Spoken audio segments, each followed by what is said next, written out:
রাজিম বিসমিল্লাহির রহমানির রহিম। আসসালামু আলাইকুম ওয়া রাহমাতুল্লাহি ওয়া বারাকাতুহু। মহান আল্লাহ তাআলা আমাদেরকে সাহায্য করেছেন, বিজয় দিয়েছেন। প্রাথমিক বিজয় হলেও এটি আমাদের জন্য একটা গুরুত্বপূর্ণ অধ্যায়। ইজা জাআ নাসরুল্লাহি ওয়াল ফাতহ। একই সাথে আল্লাহ তাআলা ফি দীনিল্লাহি আফওয়াজা, দলে দলে এখন আমাদের এই সংগঠনের প্রতি, আল্লাহর দ্বীনের প্রতি মানুষ আসছে।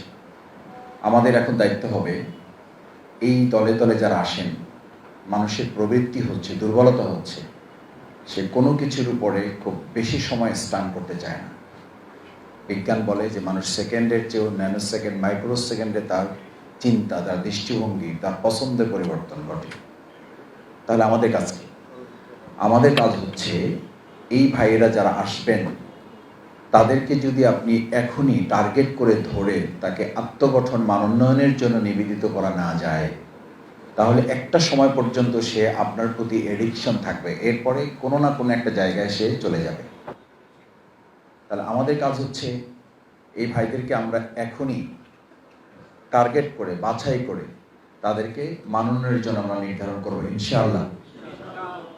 দ্বিতীয় কাজ হচ্ছে আপনাকে মনে রাখতে হবে যে দুঃসময়ে যেমন কিছু আত্মগঠন, মানোন্নয়নের ইতিবাচক দিক থাকে, একটা জোশ থাকে। ছিল না? আমরা পাইনি আলহামদুলিল্লাহ। জেল খেটেছেন, এসে কি হয়ে গেছেন? কর্মী হিসাবে জেলে ঢুকছে, বের হয়ে কি হয়েছেন? রোকন হয়েছেন। হয়েছে না হয়নি? হয়েছে। দুঃসময়ের যেমন কিছু ইতিবাচক দিক থাকে, সুসময়ের আবার কিছু নেতিবাচক দিক থাকে। যেমন এখন নেতিবাচক দিক কি হতে পারে সেটা আপনাকে আমাকে অবজারভেশনে নিতে হবে।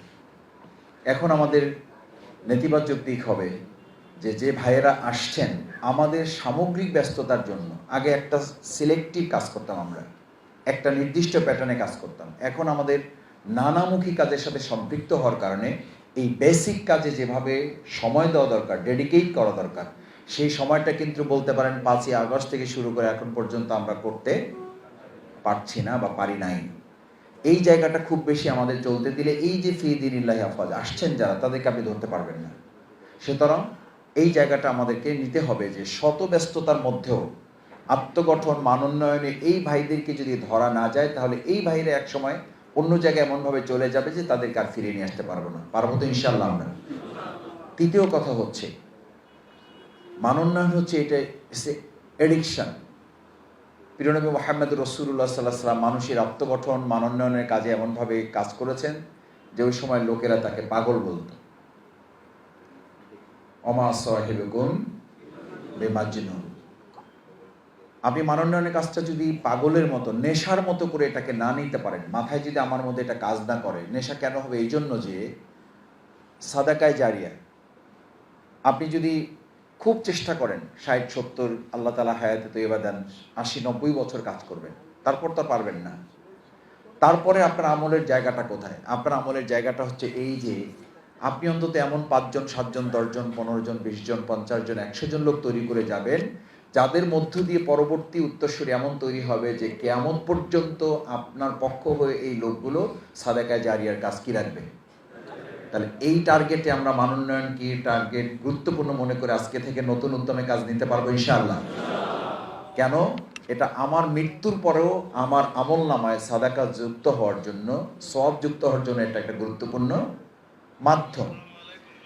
চতুর্থ হচ্ছে এই ভাইদের আগ্রহ এবং উদ্যোগটাকে কোনো কোনো ক্ষেত্রে আমরা তাদেরকে টার্গেট নিয়ে কাজ করার সময় আপনাকে খুব সচেতনভাবে, সতর্কতার সাথে খেয়াল রাখতে হবে।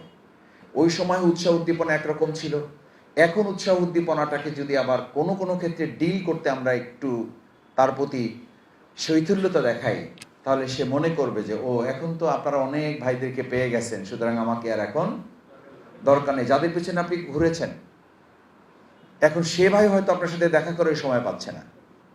হচ্ছে না? হচ্ছে। খেয়াল রাখতে হবে ওই ভাই যেন আমাদের দ্বারা আহত না হয়। আবার যেই ভাইকে আপনি এতদিন খুঁজেই বের করতে পারেন নাই, সে হয়তো এখন দেখা করার জন্য আপনার বিরক্তির কারণ হয়ে গেছে। আল্লাহর রাস্তে ওই ভাইকে এটা বলার ভাষা, ব্যবহার তো পড়ে, ভাষাও তো পড়ে, ব্যবহারিক কোনো জিন্দিগিতে, ব্যবহারিক কোনো আচরণও যেন সে বুঝতে না পারে যে তার প্রতি আমি এইটা প্রয়োগ করছি। এতদিন যে আসবে আমরা অত্যন্ত সতর্কতার সাথে, সম্মানের সাথে, মানুষকে আল্লাহ তাআলা মর্যাদা দিয়েছেন। আমার এই ইখতিয়ার আছে। ওই ভাই দুর্বল ছিল, আমারও তো দুর্বলতা ছিল। ইউসুফ আলাইহিস সালাম নিজে যদি এটা বলেন যে ওমা উবাররিউন নাফস, আমি আমার নফসকে তো দুর্বলতা মুক্ত মনে করি না, ইল্লা মা রাহিমা রব্বি, যাটুকু আছে এটা নিতান্তই কার দয়া। তাহলে আমি শফিকুল ইসলাম মাসুদ কে, যে একজন ব্যক্তিকে দেখেই বলে দিলাম ও এখন তো আলহামদুলিল্লাহ আসছেন, যা বহুদিন পরে আপনাকে পাওয়া গেল, এই কথাটুকু অনেক লোকের সামনে আপনি বলেছেন, এটা তার জন্য যথাযথ সম্মান না, এটা রীতিমতো তাকে কি করা, অপমানিত করে। এই লোকটা কষ্ট পায়, এটা আহত হয়, হয়তো নিশ্চয়ই তার ত্রুটি ছিল, কিন্তু সেইটাকে আপনি আমি মানোন্নয়নের এটা একটা বড় বাধা হবে। এখন যে আসবে যাচাই বাছাই করতে গিয়েও যেন আমরা কোনো ভাইকে আহত না করি। আমরা অবশ্যই যে বিগত যে কোনো সময়ের তুলনায় এখন মানোন্নয়নে আরো বেশি কি থাকবো, আমরা সতর্ক সচেতন থাকবো। সেই জায়গাটা যেন তার জন্য অসম্মানের কারণ না হয়, কারণ ওইটা তার মধ্যে একটা অভিমানের জন্ম দেবে, ওইটা তার মধ্যে একটা রাগের জন্ম দেবে, একটা ক্ষোভের, একটা কষ্টের জন্ম দিবে। সে রকম হবে না, সে মানোন্নয়ন করবে না। তার চেয়ে বড় কথা হলো আল্লাহ তাআলার পক্ষ থেকে আমাদের কাছে এটা নিয়ামত সংকুচিত হওয়ার একটা কারণ হবে। কারণ এখন তো আলহামদুলিল্লাহ জনশক্তি আগের যে কোনো সময়ের তুলনায় কয়েক গুণ বেশি পাবেন আপনি। এই যে আজকে সকালে আমাদের আপনারাই তো পাঠিয়েছেন, আমরা প্রথম টার্গেট করেছি 1000, এরপরে বাড়িয়েছি 200, এরপরে বাড়ালাম ঠিক আছে 1500, এরপরে এখন শেষ পর্যন্ত আমাদের 2000 প্যাকেট দেওয়ার পরও কিছু ভাইয়েরা আমাদের স্লিপ দিয়েছেন যে আমরা খাবার পাই নাই, এতে আমাদের কষ্ট নাই, আমরা জয়েন করতে পেরেছি আলহামদুলিল্লাহ। এই ভাইয়েরা আমাদের দেখেন, এই 2000 ভাইদের কিন্তু আপনারা মাত্র 3-4 দিনের দাওয়াত দিয়ে এখানে হাজির করেছেন। তাহলে মাঠে আরো এর চেয়ে দ্বিগুণ আছে না নাই?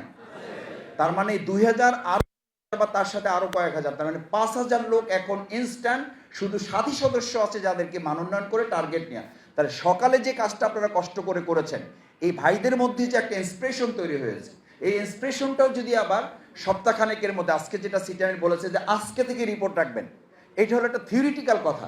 প্র্যাকটিক্যালটা করবে কে? প্র্যাকটিক্যালটা কে করবে? আপনারা করবেন। আজকে থেকে গিয়ে ওই যে তালিকা পাঠিয়েছেন তাদের একটু খোঁজ নেবেন, তাদের নিয়ে আবার এখন আলোচনা চক্র হবে, তাদের নিয়ে পাঠচক্র হবে, তাদের নিয়ে ওয়ার্কশপ হবে, তাদের নিয়ে কর্মশালা হবে। আমাদের তো এখন বড় বড় প্রোগ্রামের ব্যস্ততার মধ্যে যদি এই কাজগুলোকে সমান গুরুত্ব না, তার চেয়ে বেশি গুরুত্ব না দেওয়া যায়, তাহলে এই ভাইরাই একসময় আস্তে আস্তে তার আবার সে আগের জায়গায় ফিক্সড হয়ে যাবে। এই জন্য আমি আপনাদের 3টি সামারি বলে শেষ করতে চাই। নাম্বার 1 হচ্ছে, এটাকে সমস্ত কাজের মধ্যে অগ্রাধিকার ভিত্তিতে ব্রেইনে আপনাকে ধারণ করতে হবে যে দিস ইজ মাই ওয়ার্ক এবং এটা আমার ফার্স্ট কাজ ইনশাআল্লাহ। নাম্বার 2 হচ্ছে এটার পিছনে লেগে থাকতে হবে। আজকে মনে করলাম, কালকে মনে করলাম, একজনকে ভাগ করে দিলাম, এরপরে মনে করলাম যে আমি একটু ফলো আপ করলে হয়ে যাবে, হবে না। আমরা সব সময় ছাত্র জীবন থেকে বলে আসছি, শুনে আসছি, এবং এটাতে আমরা অভ্যস্ত হতে হবে যে মানোন্নয়নের কাজটা সরাসরি দায়িত্বশীলদের সাথে সম্পৃক্ত। কার সাথে? আপনারা কারা দায়িত্বশীল? বলতে আবার আপনারা যদি বোঝেন যে এটা হলো শুধু থানা এবং বিভাগীয় আমির এবং সেক্রেটারি কাজ, বিভাগীয় সভাপতি এবং সেক্রেটারি কাজ, ওনারা ওখান থেকে লোক তৈরি করে। সিটি আমির উদ্বোধনী বক্তব্যতে বলেছেন ইউনিট ওয়ার্ড হচ্ছে প্রোডাকশন সেন্টার, ওখান থেকে লোক দিলে পাইপ সেন্টার, ওখানে হলো আমাদের হাউস, তাহলে পাইপ চালু থাকবে। না হলে আপনি যতই আমরা থানাগুলোকে টাইট দেই, থানা যতই কার্যকর ব্যবস্থা হোক, আপনাদের থেকে লোক সাপ্লাই না হলে মানোন্নয়নের কাজটা গতিশীল হবে না। আমরা এই বছরের যা টার্গেট নিয়েছিলাম, আমরা দ্বিগুণ মানোন্নয়নের জন্য একটা পরিকল্পনা আজকে থেকে বাস্তবায়নের জন্য মাঠে কাজ করবো ইনশাআল্লাহ। ইনশাআল্লাহ। আল্লাহ আমাদের হাতগুলো কবুল করুন। আসসালামু আলাইকুম ওয়া রাহমাতুল্লাহি ওয়া বারাকাতুহু।